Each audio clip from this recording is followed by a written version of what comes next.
a todos, muy buen día.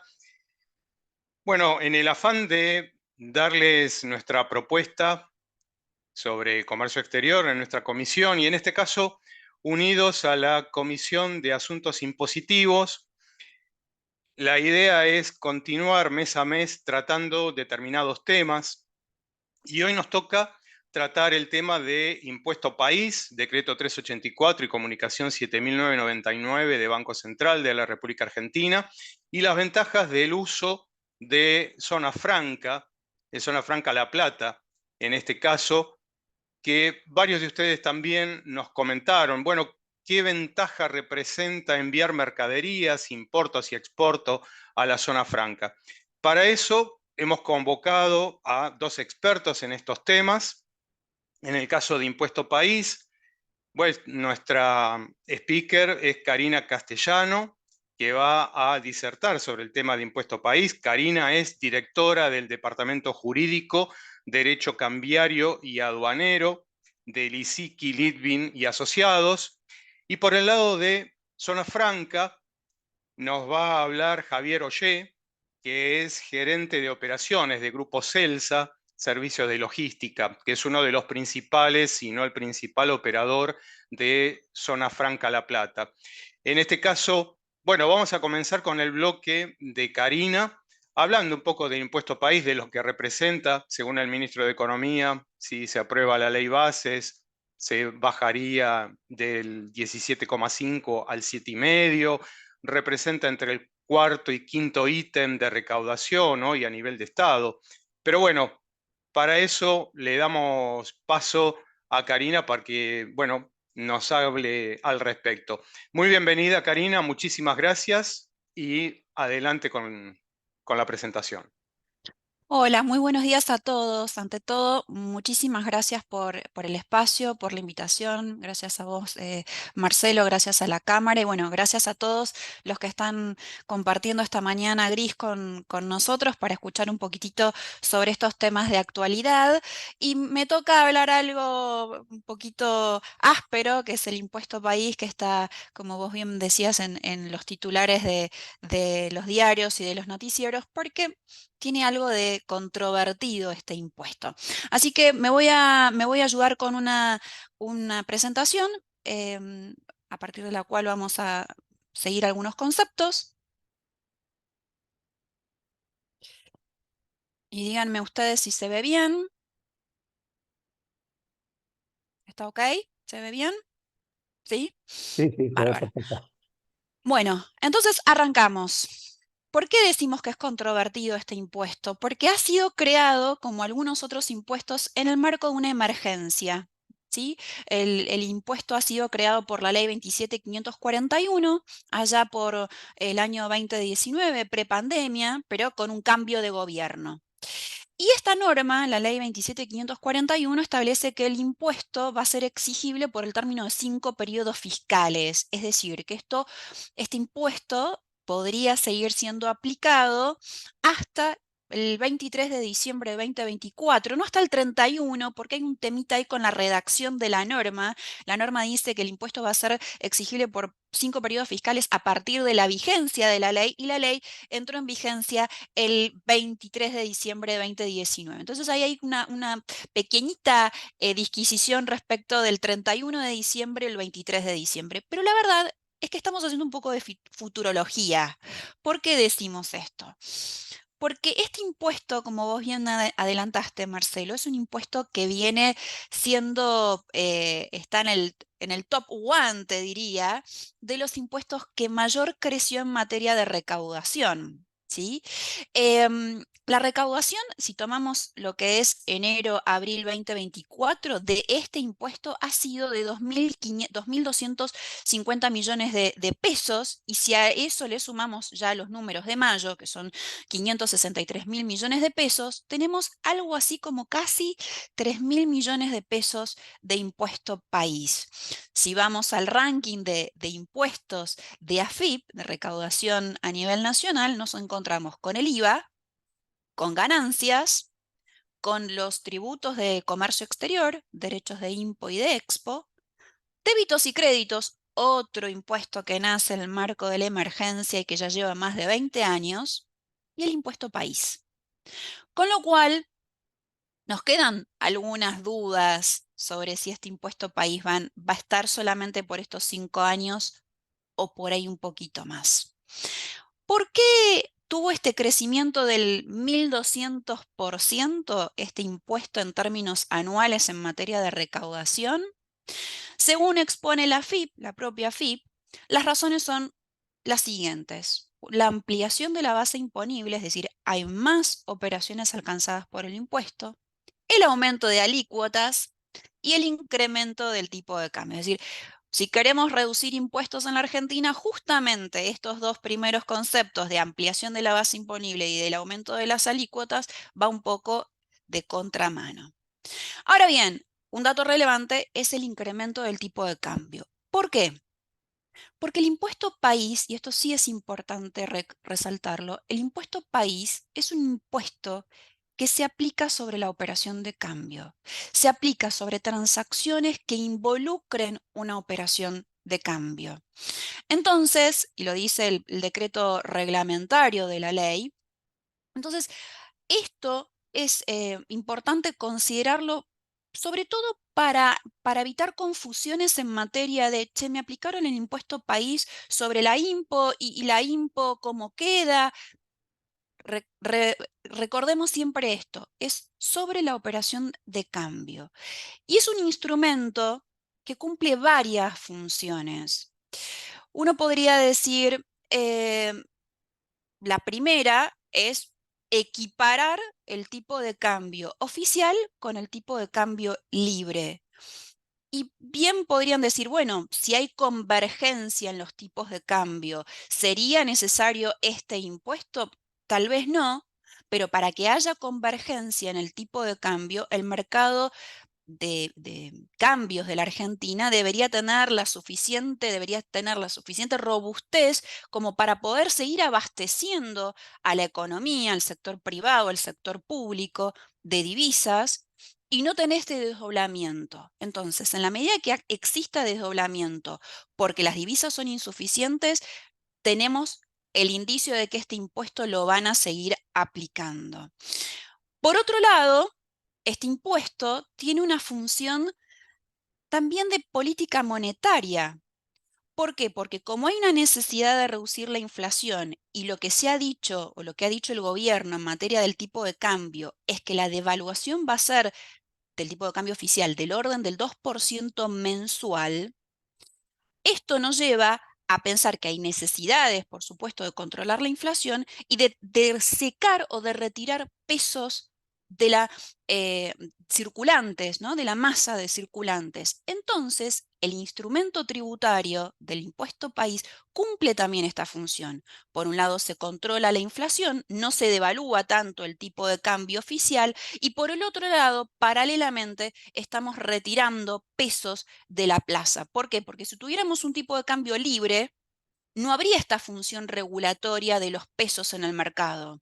Pero con el impuesto sí, entonces equiparamos el tipo de cambio y además el Estado se hace de recursos, de pesos que están circulando por demás. Con lo cual, el impuesto es una herramienta que tiene varias funciones. Nace como un impuesto para equiparar tipo de cambio, porque nace para un segmento de operaciones, pero hoy por hoy tiene una función un poco más amplia, un poco más ambiciosa, si se quiere. Entonces, ¿por qué hablamos de una primera etapa? Porque cuando la ley crea el decreto, se circunscribe el impuesto a determinadas transacciones. Las operaciones eran atesoramiento, los 200 pesos, ¿no? Que pueden comprar los $200, perdón, que pueden comprar determinadas personas. Em, las operaciones de cambio que están asociadas a consumos a través de tarjetas de débito y de crédito, y la adquisición de servicios y de pasajes hacia el exterior a través de agencias de turismo y de transporte de pasajeros. Este fue el núcleo inicial.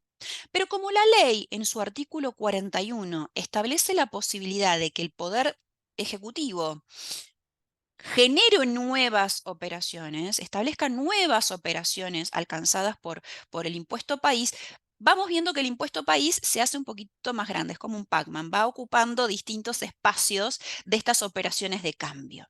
Entonces, y esto es lo que nosotros llamamos delegación, ¿sí?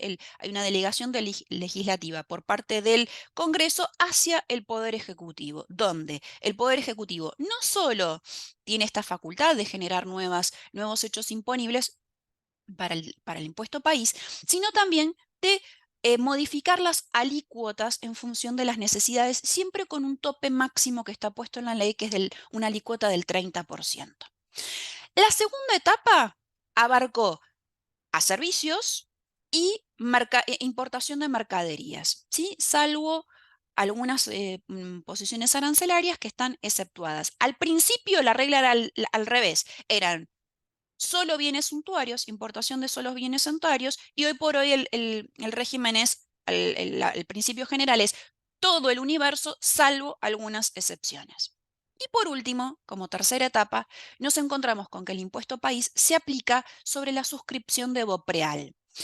Y la última novedad que tenemos a partir del decreto 384 reciente y de la comunicación 7999 del Banco Central es que el impuesto país se aplica sobre la compra de divisas para pago de dividendos y utilidades y para la suscripción del BOPREAL también con el destino de cancelar dividendos y utilidades y repatriación de inversiones por folio resultante de dividendos pagados a partir de septiembre de 2019. Parece un trabalenguas, pero ahora lo vamos a explicar. Entonces, estas han sido las etapas, cómo ha evolucionado el impuesto país a lo largo de estos 4 años. Veamos entonces las alícuotas. Las alícuotas, como dije, la ley establece una alícuota máxima, que es la alícuota del 30%, y el Poder Ejecutivo tiene la potestad de reducir esas alícuotas en función de necesidades recaudatorias, tributarias, inflacionarias, como mencionábamos recién, para establecer, digamos, en función de estos requisitos que tenga el gobierno, utilizar esta herramienta tributaria barria monetaria. Y ahí nos encontramos, el primer núcleo va a estar alcanzado por el 30%. Servicios, servicios en general están alcanzados por una alícuota del 25%. La alícuota del 30% corresponde a los servicios personales, culturales y recreativos. Lo que en su momento se dio a conocer como el dólar Coldplay, dólar recitales, bueno, es ese el servicio que tiene una alícuota, la alícuota máxima del 30% y todo el resto de los servicios al 25%.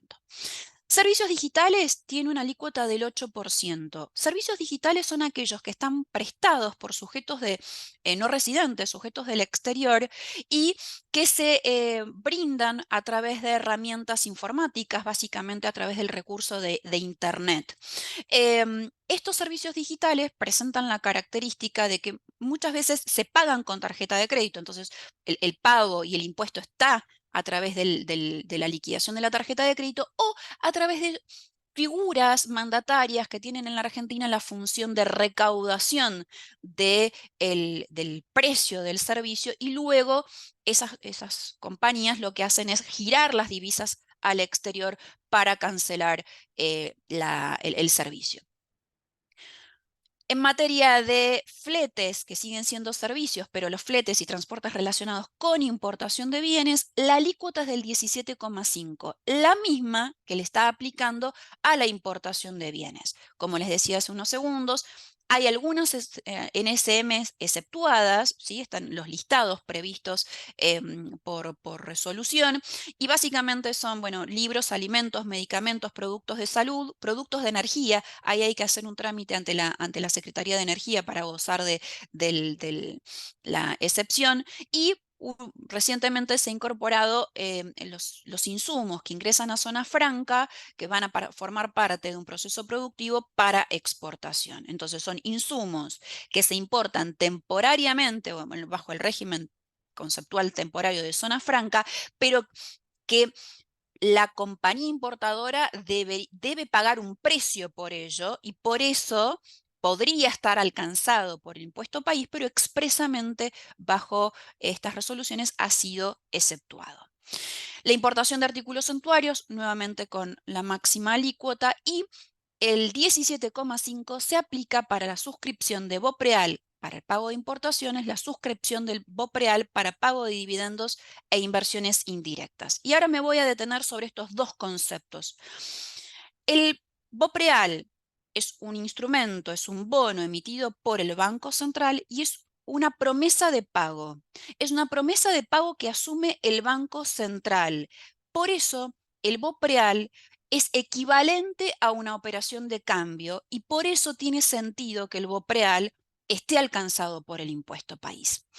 Esta promesa de pago se instrumenta con un mecanismo de licitación entre las entidades financieras y al momento de la suscripción, es decir, al momento en que se haya adjudicado al interesado el bono, es donde se aplica el impuesto país sobre la suma de pesos a un tipo de cambio determinado que establece la normativa de Banco Central, sobre la suma de pesos que el interesado, que el suscriptor entrega a la entidad financiera a cambio de este instrumento.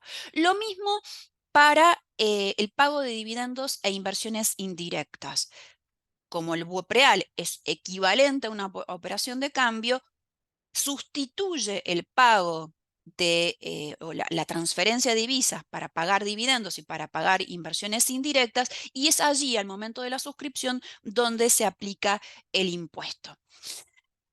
El decreto, el 384 reciente, que creó o que incorporó, mejor dicho, el pago de dividendos como hecho imponible y las inversiones indirectas como hecho imponible, nos dice que el impuesto va a aplicar ya sea sobre la operación de cambio para pagar dividendos utilidades, ya sea sobre el bono. Pero lo cierto es que la comunicación del Banco Central, la 7999, solamente regula el mecanismo para pagar dividendos a través del BOPREAL, porque se supone que ya el texto ordenado contempla la posibilidad de pagar dividendos. Era algo que ya estaba regulado, estaba normado. No obstante, lo que es cierto es que para pagar dividendos hoy en la Argentina, a través del mercado de cambios, es necesaria la conformidad previa de Banco Central. Con lo cual, difícilmente pasamos a hacer una operación de cambio para pagar dividendos y utilidades.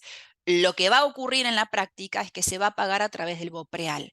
Sin embargo, vuelvo a aclarar, el texto, el decreto, crea los dos hechos imponibles: el impuesto país sobre el pago de dividendos y utilidades y el impuesto país sobre la suscripción de BOPREAL para pago de dividendos y utilidades. Y el concepto de inversiones indirectas o inversiones portfolio surge porque, como no se podían o no se pueden pagar utilidades y dividendos a través del mercado de cambios, muchas empresas cumplieron con su obligación societaria de pagar dividendos, pero como los accionistas no se podían llevar esos recursos, los accionistas depositaron o crearon depósitos en fondos comunes de inversión o un plazo fijo con los pesos recibidos, y eso cambió la naturaleza, es decir, ya no es más el pago del dividendo, ya se cumplió con esa obligación societaria. Ahora lo que tiene el accionista es una inversión portfolio en la Argentina.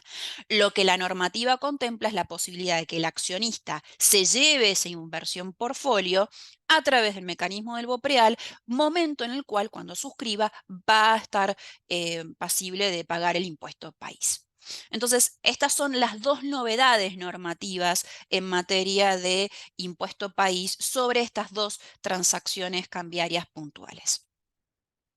Como les decía, sobre los momentos en el que se paga el impuesto país, el momento en el que se calcula el impuesto país, está asociado a un concepto de percepción, ¿sí? Es un término impositivo, porque el impuesto no se le paga directamente a la AFIP, hay un sujeto intermediario que percibe el impuesto bajo mandato de AFIP. Entonces, ¿cuándo ocurre la percepción? Bueno, al realizar la operación de cambio ante la entidad financiera, al suscribir el BOPREAL también ante la entidad financiera, y lo que las normas nos establecen es que la percepción se calcula sobre el importe en pesos, es decir, el 17,5 es el resultante sobre un monto en pesos. Vamos a entregar pesos.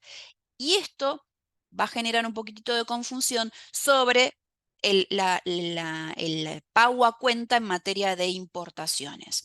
Entonces, en todos los casos vamos a ver que la norma se refiere a que el cálculo del impuesto de la percepción se calcula sobre pesos, pero se necesita siempre un tipo de cambio. Entonces, cuando se trata de operaciones con tarjetas de débito, prepagas o tarjetas de crédito, hay que tomar un punto de referencia para fijar el tipo de cambio, convertir la obligación en moneda extranjera a pesos y allí calcular el impuesto país. En el caso de viajes y turismo, sí, no se está utilizando una tarjeta de crédito para pagar este consumo y se paga en efectivo en pesos, allí corresponde entonces que la agencia de turismo y de transporte calcule el impuesto país. Y por último, se agrega el concepto de los agrupadores de pago, que son los que funcionan o ofician de agentes de cobranza de los servicios digitales. Hasta acá como conceptos generales. Ahora vamos a entrar, bueno, los agentes de percepción, la entidad bancaria, las entidades procesadoras de pago, Visa, Master, las compañías de tarjetas de crédito, los agrupadores de pago, las empresas de transporte y las agencias de turismo, y la aduana, porque la aduana ahora también está actuando como agente de percepción con el pago a cuenta. Si el agente no llegara a practicar la percepción, pesa sobre el sujeto obligado ingresar el impuesto. Entonces, si hubiera una omisión en ese sentido, el sujeto obligado va a tener tiempo hasta el 25 del mes subsiguiente para ingresar el impuesto. ¿Qué pasa cuando la percepción fue mal practicada? Y esto sí ha sido objeto de muchas consultas. Las resoluciones vigentes de AFIP contemplan la realidad de que si un intributo ha sido mal percibido, corresponde su devolución. Lo que la norma nos indica es que hay que reclamar la percepción a la gente que intervino en esa percepción. Por lo tanto, si hubo un error en la percepción a través de una entidad financiera, el reclamo hay que hacerlo a la entidad financiera. Si la percepción fue mal cobrada por la agencia de turismo, a la agencia de turismo. Y si hubo un problema a nivel aduana, con el pago a cuenta, el organismo ante el cual habría que hacer el reclamo es aduana. Y en aduana, el mecanismo previsto por el Código Aduanero para la devolución de un impuesto, básicamente es el proceso de repetición, que es un proceso un tanto engorroso, pero que sí existe y que puede, digamos, y que con todo lo que ocurrió con la reestructuración de deuda, los stocks de deuda del año pasado que se fueron cancelando a través de este año, que se están cancelando a través de distintas alternativas, ha generado un pago a cuenta del impuesto donde uno podría decir que la aduana percibió el impuesto en forma indebida. Con lo cual lo dejamos planteado como para evaluarlo. Ahora sí, hasta ahora hablamos de cuándo y cómo se paga el impuesto país, de cuáles son las transacciones. Pero a partir del año pasado empezamos a notar la intervención de la aduana en el pago a cuenta cuando tiene lugar la importación de bienes. Una importación ya sea definitiva o temporaria, porque siempre que haya pago de precio va a aplicar el impuesto país, la aduana actúa como agente de percepción y de pago a cuenta de este impuesto, que es casi el 100% del impuesto se paga en forma anticipada. ¿Anticipada a qué? A la operación de cambio. El impuesto que se debe pagar ante la aduana es del 95% de la alícuota, el 16,625%. Por este monto y por cómo está funcionando el impuesto y por la delegación de facultades hacia el Poder Ejecutivo, hay cuestionamientos o hubo cuestionamientos, pero nada llegó hasta la justicia, es decir, No hay ningún juez que haya dicho este impuesto es un impuesto inconstitucional. Pero muchos dicen, no, me están pagando el 100%, tengo que pagar el 100% del impuesto al importar la mercadería. El gobierno, el Poder Ejecutivo no podría haber establecido este impuesto. Es violatorio de los tratados. La verdad es que el impuesto país no es un impuesto no es un derecho a la importación, no es un tributo aduanero a la importación. Como dije al principio, es un impuesto sobre la operación de cambio. Por supuesto, acá hay una cuestión financiera, por supuesto, acá se le está adelantando al fisco recursos y acá es donde funciona el concepto de pago a cuenta. ¿Y cómo se calcula? Es donde también ha habido muchas inconsistencias o diferencias. ¿Por qué? Porque el impuesto se calcula sobre el monto FOB. Yo todavía no tengo la operación de cambio, tengo un valor, un precio a pagar, que es el precio FOB que se declara en el despacho de importación. Ese valor está en dólares, pero el despacho convierte a pesos al momento de la oficialización. El impuesto, por cómo está configurado el sistema María, se va a calcular en dólares, pero se va a convertir a pesos a la fecha del tipo de cambio del despacho. Razón por la cual, en definitiva, el impuesto que se paga a cuenta es un impuesto en pesos, donde el máximo va a estar dado por el tipo de cambio aplicable al momento de realizar la operación de cambio. Entonces, por supuesto, va a haber una actualización por el tipo de cambio y además el diferencial del 5% que hay que pagar de la alícuota, es decir, el diferencial entre el 17,5 y 16,625%. Pero siempre que haya una devaluación o que haya una modificación en el tipo de cambio, el impuesto que se pagó a cuenta no queda cristalizado en dólares. No es un tributo aduanero que se determina en dólares, es un tributo que se calcula sobre pesos. Siempre hay que tener la paridad de pesos porque tenemos, como dije más de una vez, el impuesto se aplica sobre la operación de cambio. Si hay devaluación, va a haber una mayor recaudación impositiva. ¿Cuándo no se aplica el impuesto país como pago a cuenta? Cuando la operación es sin giro de divisas, es decir, cuando no hay operación de cambio, cuando estoy pagando mi obligación comercial con fondos propios. Y esto es lo que yo mencionaba hace unos minutos. Muchas veces se paga el impuesto porque se importa, pero con posterioridad el precio se paga de otra forma, se condona, hay alguna reestructuración. Entonces, ¿qué pasa con ese impuesto que se canceló en forma anticipada sin que haya ocurrido con posterioridad el hecho imponible? Bueno, está la posibilidad de pedir la devolución. Tampoco se aplica el pago a cuenta, y esto lo dice expresamente la norma, y hay que buscarle la interpretación correspondiente cuando el giro de divisas lo hace un tercero. El giro de divisas realizado por un tercero se supone que hay un tercero que abonó y que abonó el precio en forma anticipada a la importación y que por ende ya fue pasible del impuesto. Para poder completar este campo en el despacho de importación hay que ingresar la quit de ese tercero.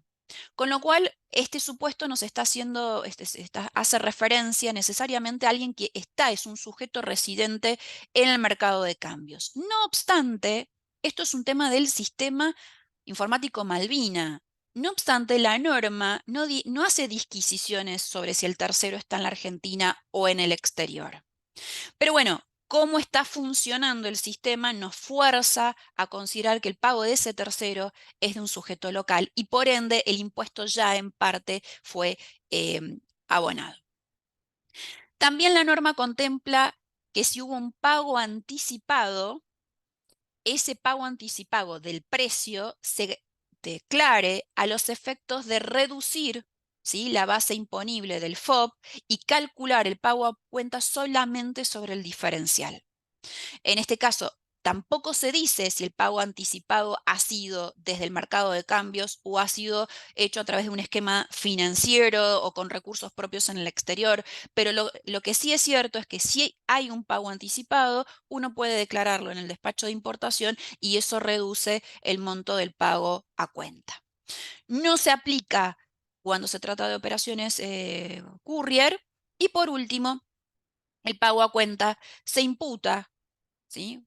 Como es un adelanto, se va a imputar contra la operación de cambio final, ¿sí? La transferencia de las divisas para pagar la factura comercial, y cuando haya suscripción de BOPREAL para todo lo que fue la reestructuración del stock de deuda al 13 de diciembre 2023. Esto es todo. Hoy se está firmando, se estaría aprobando la ley bases con el paquete fiscal, si los votos alcanzan, y allí hay una especulación con el impuesto país. ¿Por qué? Porque se ha dicho que de salir la ley bases, la alícuota sería reducida. Bueno, no nos confundamos. El Poder Ejecutivo tiene facultades para reducir la alícuota. Lo que cabe acá preguntarse es qué va a pasar a fin de año, es decir, diciembre 2024, cuando se tenga que aprobar la ley de presupuesto, por ejemplo. ¿Se va a prorrogar o no se va a prorrogar el impuesto país? Siendo que, como mencionábamos al principio, es un instrumento de política monetaria, cambiaria y tributaria. Eso es todo, quedo a disposición para cualquier consulta al respecto. Muy bien, gracias Karina.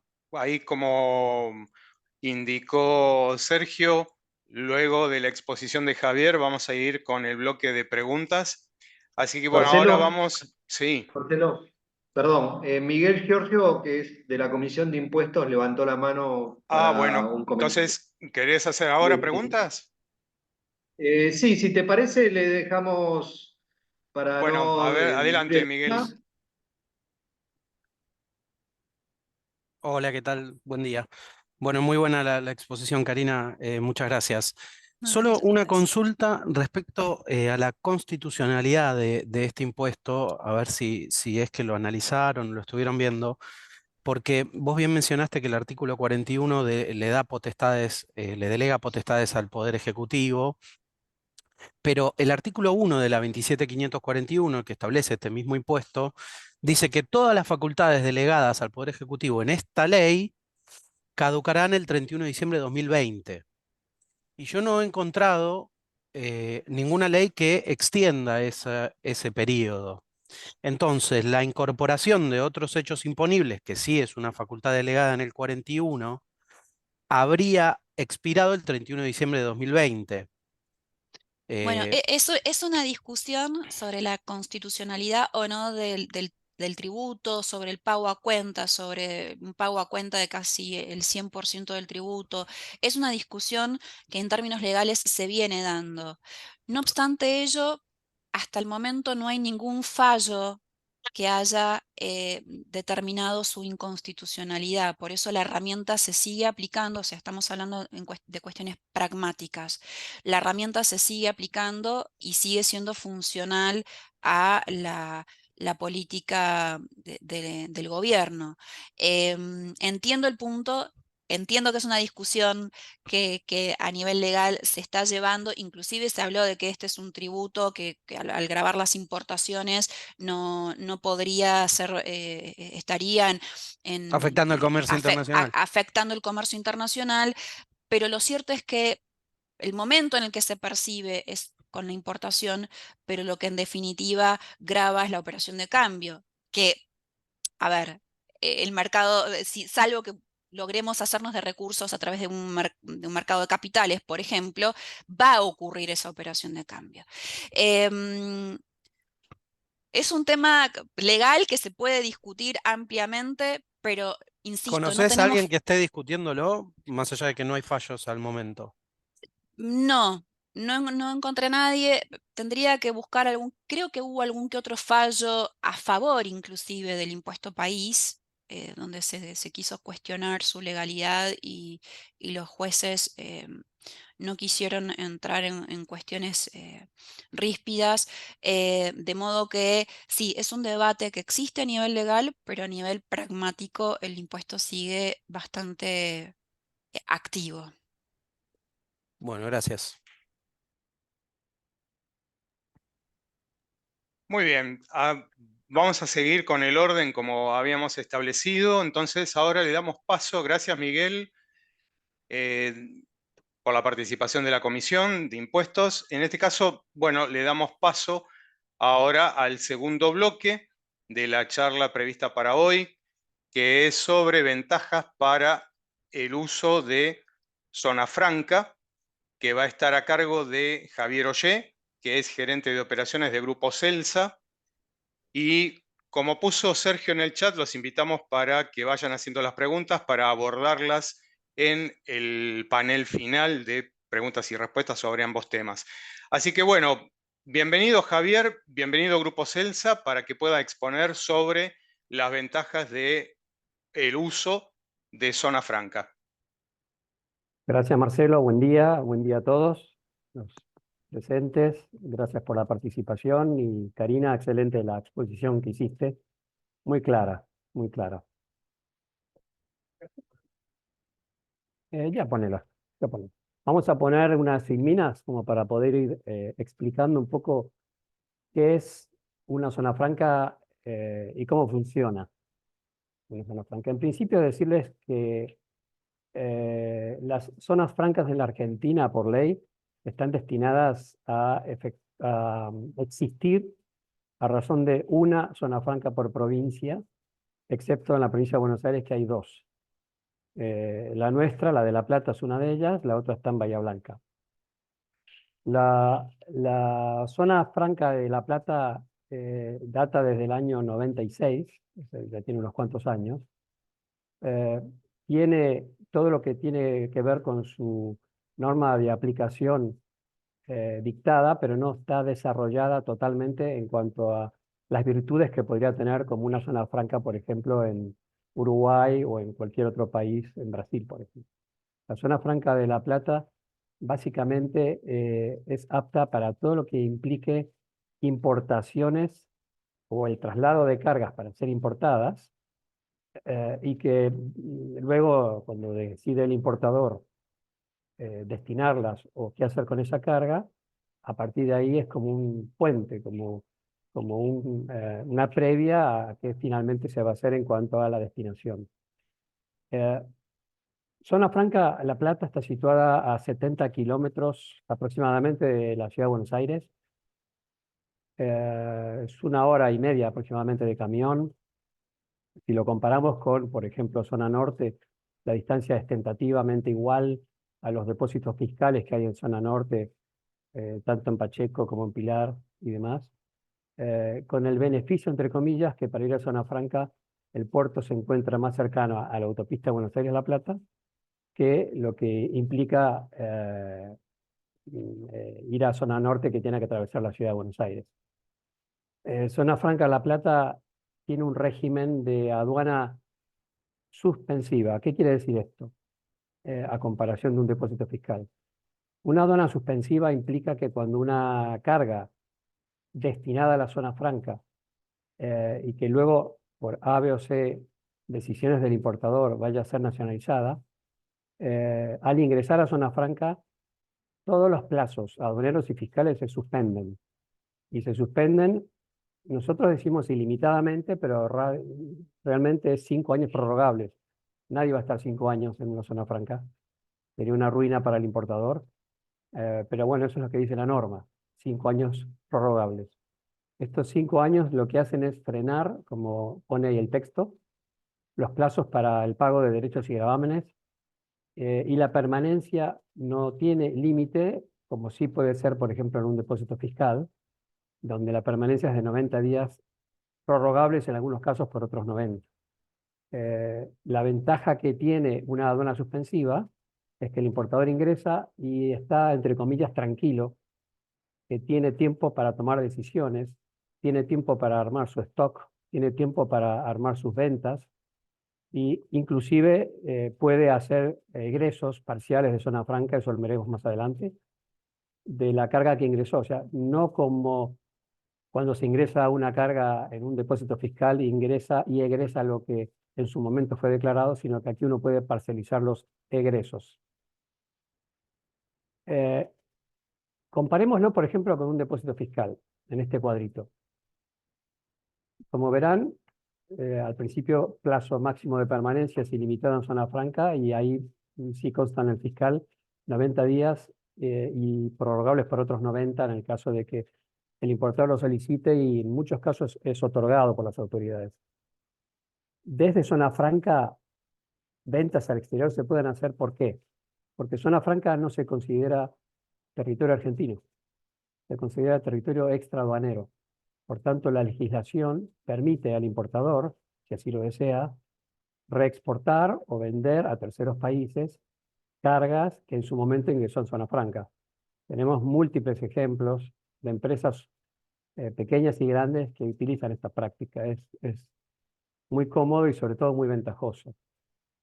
El tercer segmento de los retiros, que hablábamos antes, ilimitados en zona franca, ahí es como realmente consta ahí, son ilimitados. Yo puedo entrar un contenedor con 1000 bicicletas y si quisiera, no es práctico por supuesto, pero si quisiera puedo hacer 1000 egresos. No me va a frenar ni la aduana ni la legislación actual vigente. Lo que se hace con esta ventaja es que cuando entra una mercadería en zona franca, el importador tal vez vende una parte de esa carga que entró o vende una parte del stock que tiene almacenado en zona franca y entonces ¿qué hace? Despacha a plaza solamente esa parte de mercadería vendida, paga los derechos de esa parte de mercadería vendida y la saca al territorio nacional. Esto es bastante práctico y muy usado, muy usado por los usuarios de zona franca. Fraccionamiento tiene mucho que ver con los retiros ilimitados. Por norma, cuando entra una carga en zona franca, uno puede fraccionar los bultos que ingresó. Por ejemplo, puede hacer un piqueo, un picking, una preparación de pedido de carga que está en un pallet, la aparta, toma otro tipo de carga de otro pallet, toma otro tipo de carga de otro tipo de ingreso que tuvo en zona franca y arma un pedido de egreso. O sea que puede juntar en un egreso distintos ingresos. Eso también es muy ventajoso, como lo pone ahí, mezclar ingresos. La mezcla de ingresos tiene que ver con esto que acabo de decir. Se prepara el pedido de acuerdo y a gusto exclusivo del importador. La aduana como tal lo formaliza, se hace el ZFE, que es el documento aduanero de egreso, y bueno, se hace la verificación aduanera a la salida de zona franca y va al territorio nacional. Me olvidé decir que para lo que son ingresos, el documento de aduana que se utiliza y que todos los despachantes lo conocen muy bien es el ZFI. Creo que lo nombraste, Karina. El ZFI es uno de los documentos el más utilizado prácticamente en zona franca y que además habilita a hacer los giros al exterior a esos 30 días que nombraba Karina antes. Otra ventaja que tiene zona franca es los embalajes. Hay muchas veces que una carga viene mal rotulada o mal embalada de origen. Esto en un depósito fiscal es un problema, porque en un depósito fiscal no se pueden modificar ni tocar embalajes. No se pueden abrir bultos, no se puede hacer ningún tipo de modificación de cómo fue recibida la carga de origen. Si en China, por ejemplo, rotulan una caja o utilizan un embalaje inadecuado, en zona franca eso se puede cambiar. Se puede cambiar el embalaje, se pueden agregar etiquetas, se pueden inclusive modificar situaciones como enchufes, que vienen con el enchufe de 2 patitas que se utiliza en Oriente y se utiliza en Estados Unidos, pero acá no es habilitado y se puede cambiar ese enchufe por el típico que tenemos acá de las 3 patas oblicuas. Eso habilita también al importador a ese artículo poderlo importar finalmente con todos los requisitos y las habilitaciones que requiere la legislación de la Argentina. Y la última, que es una de las ventajas yo diría, más importantes que tiene Zona Franca, es que cuando una carga ingresa, además de poderse despachar a plaza cuando quiera el importador o de poderse reexportar a terceros países, también se puede hacer una venta de esa carga dentro de Zona Franca. ¿Cómo se hace la venta? El importador trae, no sé, por ejemplo, bicicletas, vamos al ejemplo de las bicicletas, las ingresa en Zona Franca y le vende a un quit argentino X cantidad de unidades. En el momento que se hace la venta con una factura E al quit argentino, ese comprador asume la titularidad, asume el dominio de la carga y por tanto asume la responsabilidad del pago de derechos y gravámenes y también de hacer el despacho a plaza. O sea que se está pasando X cantidad de carga, X cantidad de mercadería del ingresante real a Zona Franca al comprador de esa carga en Zona Franca, la saca a plaza y quien realmente la ingresó nunca pagó derechos, porque transfiere la responsabilidad del pago de los derechos a quien compra con factura E dentro de Zona Franca.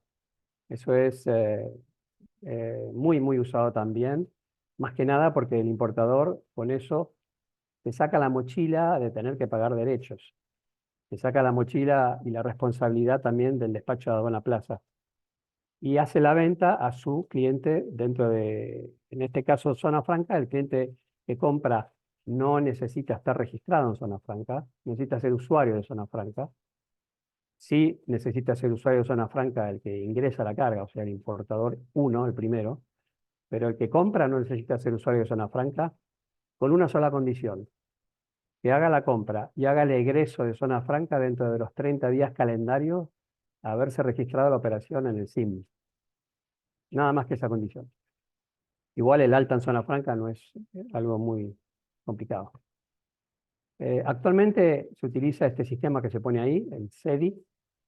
El CEDI es un, como lo fue en su día la CIRA y como fue también la DEJAE hace muchos años atrás, nació como un sistema de estadísticas, como un sistema de control de información. La gran diferencia entre la CEDI y las anteriores, sobre todo la CIRA, que es la última, la más reciente, es que la CIRA era un sistema informático discrecional, o sea, había un funcionario o unos funcionarios que en base a lo que se declaraba en la CIRA decidían si ese importador estaba autorizado o no a poder disponer de las herramientas para poder hacer la nacionalización a plazo. Esa discrecionalidad se quitó, se eliminó, de hecho la CIRA ya no existe. En su lugar está este sistema estadístico de importaciones, que es simplemente un sistema estadístico. Obviamente lo tienen que hacer los importadores, son declaraciones juradas que son muy fáciles de hacer, pero ahí queda como una estadística para que después las autoridades puedan sacar sus balances y hacer sus decisiones. El CEF también se quitó como una condición previa. Quienes importaron en el pasado en la Argentina cosas y tuvieron la valentía, entre comillas, de importar cosas, saben muy bien que tuvieron una serie de, vamos a llamarlo, obstáculos, trabas, para poder llegar a concretar esa importación. Muchas de esas trabas están ya hoy quitadas, incluido el giro de divisas al exterior. Hay varios ejemplos prácticos que se dan en Zona Franca en base a lo que comenté recién, pero les vamos a hablar de dos específicos que son muy clarificadores. Esta empresa, Bitkom, es una de las más grandes usuarios de Zona Franca. Importa todo tipo de artículos: tecnología, tiempo libre, textiles, camaritas de videovigilancia, herramientas, bueno, importa de todo. Bitkom no podría, a la vez que ingresa su carga, hacer el pago de los derechos de todo lo que trae para después llevar a un depósito nacional, para después esperar a la venta, porque simplemente se desfinanciaría. Sería, a mi punto de vista, un error en cuanto a dedicarle recursos a ese tipo de pagos cuando se tiene la comodidad de la Zona Franca, que obviamente No es que exime de pago de derechos, pero sí, como decía antes, los frena, los suspende, hasta que realmente se hace la importación. ¿Y qué hace Bitkom? Es fácil. Concentra mucha mercadería en zona franca, hace un gran stock, hace lo que se llama en la jerga marítima, yo vengo del mundo marítimo, años atrás, un puerto hub es un puerto donde acuden los barcos, los buques grandes, containeros, que tienen capacidad para 12, 15, 20.000 contenedores, desconsolidan ahí esos contenedores y después pequeños buques que se llaman feeders los trasladan a los puertos menores. Bueno, Zona Franca actúa como un puerto hub. En este caso, Bitkom lo que hace es concentrar un gran stock de mercadería en Zona Franca. Lo hacen otras grandes multinacionales, no quiero nombrar ahora, pero es bastante usual. Concentra una gran parte de mercadería ahí y obviamente a medida que va vendiendo, va nacionalizando y va pagando derechos. Bitkom es una empresa que empezó vendiendo en el mercado libre.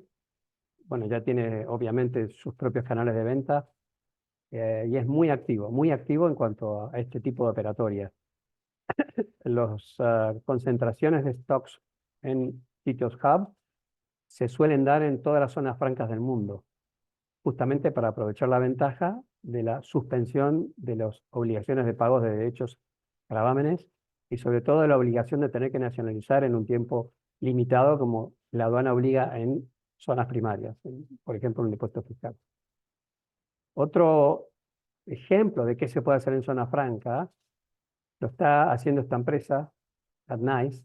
Adnice, posiblemente muchos la conozcan, es una firma que comercializa zapatillas y prendas textiles de deporte, pero sobre todo zapatillas. Las zapatillas no se podrían importar directamente por Adnice como está en la foto. ¿Por qué? Porque simplemente la norma no se lo permite. Nos recordarán que les comenté que se pueden hacer distintos ingresos a zona franca de distintos artículos y productos y después hacer un único egreso. O no, o sacarlo también por separado. ¿Qué solución encontró Adnice? Bueno, como pone ahí el dibujito, importa por un lado las capelladas, que son la parte superior de la zapatilla, y por otro lado importa la suela y la entresuela. Lo lleva a zona franca, cuando llega el momento lo nacionaliza, lo lleva a su planta, por otro lado saca las suelas y hace lo mismo con las suelas. Es más, hay ocasiones en las cuales la capellada va a zona franca La Plata y la suela va, por ejemplo, a zona franca Montevideo. Y luego concentran esos artículos en su planta de fabricación y producción, obviamente dando empleo genuino en Argentina y generando después los artículos que finalmente comercializan. También puede darse el caso de que el proveedor chino, por ejemplo, no sé, que le fabrica las capelladas, las tiene listas y las embarca hoy, y el otro proveedor que fabrica las suelas, que tal vez está, supongamos, en Corea, se las embarca dentro de un mes. Entonces, la empresa no puede andar esperando, ni tampoco en origen pueden esperar, a que todos los artículos estén listos para ser embarcados y lleguen juntos. Por eso, esta ventaja de poder ingresar por separado y después sacar en conjunto la carga al destino final es excelente. Por ejemplo, para el caso de Adnice. Esto funciona muy bien.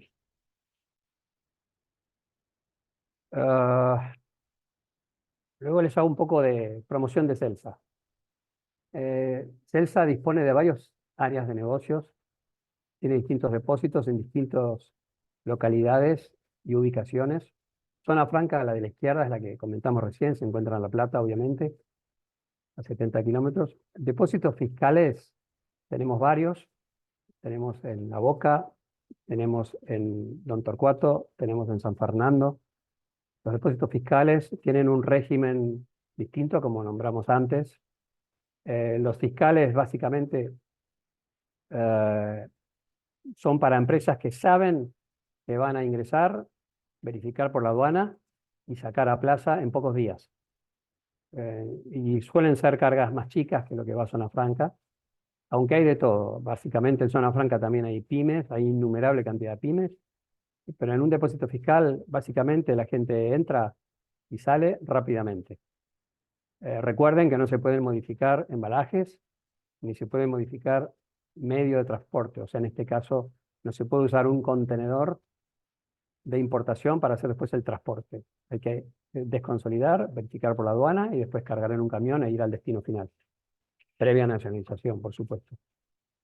Y depósitos nacionales, sí, también tenemos en Avellaneda, en Barracas, en Torcuato, en San Fernando y en Pilar. Son varios. El depósito nacional, desde que este gobierno empezó a flexibilizar los regímenes y las condiciones para importar, empezaron a tener mucha demanda y hoy por hoy son tan buscados como es buscada Zona Franca. No hay en ese sentido distinciones. El importador, como sea, necesita espacios y muchas veces no tiene lugar ni en sus propias instalaciones, por eso los depósitos nacionales están siendo muy solicitados también. Bueno, eso es básicamente Zona Franca. Ahora les pasamos un pequeño video, que una imagen vale más que 1000 palabras de lo que es Zona Franca. Ah, no sale el video.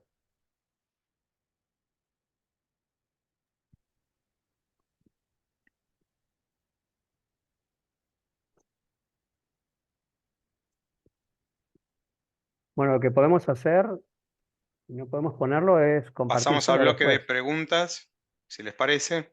Claro. Bueno, gracias Javier, muy interesante. Ya tenemos acá preguntas